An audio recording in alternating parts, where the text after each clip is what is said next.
भगवान की जय।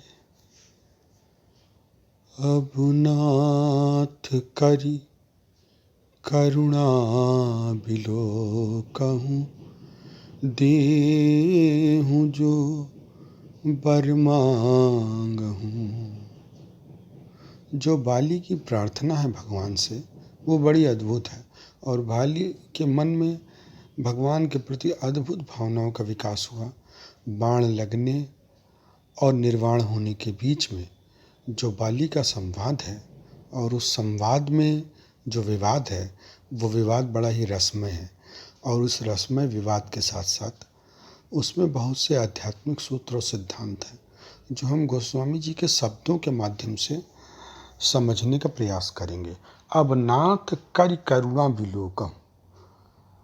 बंधुओं, सामाजिक दृष्टिकोण से सनाथ वो होता है जिसके सगे संबंधी हो, कुटुंब हो, और अनाथ वो होता है जिसके सगे संबंधी ना हो। परंतु क्या आध्यात्मिक दृष्टिकोण से भी ऐसा कुछ है? आध्यात्मिक दृष्टिकोण से अनाथ उसे कहा जाता है जो अभिमान का आश्रय लेता है और अभिमानी होकर के कार्य करता है। वहीं जो भगवान का आश्रय लेते हैं, जो संत का आश्रय लेते हैं, जो गुरु का आश्रय लेते हैं, वे सनाथ हो जाते हैं। इसलिए बाली अब सनाथ हो चुका है। क्यों? क्योंकि उन्होंने रघुनाथ जी के चरणों का आश्रय ले लिया है। और जब प्रारंभ में तारा ने उन्हें सूचित किया था कि आप रघुनाथ जी से युद्ध न करें, शायद सुग्रीव ने उनका आश्रय ले लिया है, तो बाली ने कहा कि राम जी समदर्शी हैं और जो कदाच मुझमारी हैं तो मैं हो सनाथ।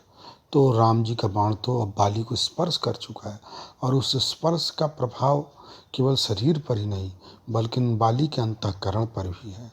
जैसे ही बाली ने देखा कि भगवान उसकी आंखों के सामने आ गए, तुरंत बाली उठ के बैठ गया और भगवान का श्यामल श्यामल वर्ण का शरीर और अरुण नेत्र और केस बंधे हुए बनवासी की वेशभूषा में वह सब अनुपम सौंदर्य देख करके बाली अपनी पीड़ा को भूल गया और अपार प्रेम का उसके हृदय में संचार हुआ। हृदय प्रीति मुख बचन कठोरा, अवगुण कौन नाथ मुहि मारा। बाली ने प्रश्न किया, मैं बैरी सुग्रीव प्यारा और अवगुण कौन नाथ मुहि मारा। तो बाली के हृदय में तो प्रेम का संचार हो चुका है, परंतु उसके हृदय में मुग्धा खंडिता नायिका का भाव उदय होता है। जिस नायिका का नायक अन्य किसी में रत हो उसको मुग्धा खंडिता नायिका कहते हैं। तो बाली का जो प्रश्न है वो यही है कि मैं बैरी सुग्रीव प्यारा, अवगुण कौन नाथ मुहि मारा। तो भगवान चूंकि धर्म हेतु अवतरे गोसाई और मारे मुँह व्याध की नाई, तो रघुनाथ जी को न्याय करना पड़ा और उन्होंने बताया कि अनुज बधु भगिनी सुतनारी, 67 कन्या समीचारी, इन्हें कुदृष्टि बिलोकई जेई, ताई बधे का जो पाप न हो। तो इस प्रकार से उन्होंने जो धर्मशीलता की परिभाषाएं हैं, धर्म क्या है, न्याय क्या है और संस्कार और व्यवहार क्या है, ये भगवान ने बाली को समझाया कि क्यों तुम वध के हेतु हो गए। लेकिन बाली का भी उत्तर बहुत तत्पर भावना से था और उसने कहा, प्रभु अजहूँ मैं पापी, अंत काल गति तोर। जब जीवन के अंतिम समय में भगवान का नाम या भगवान का दर्शन या भगवान का रूप या लीला चिंतन स्मरण ये कुछ भी हो जाए, तो हमने श्रीमद् भागवत नामक ग्रंथ में ये पढ़ाई है कि किस प्रकार से भगवान का नाम अंतिम समय पे आने पर जीव का कल्याण हो जाता है। तो बाली ने यही बात कही कि अंतिम समय पर प्रभु आपका मुझे दर्शन हो रहा है, क्या मैं अब पापी रह गया। तो सुनत राम अति कोमल बानी, बाल शीस पर से निज पानी।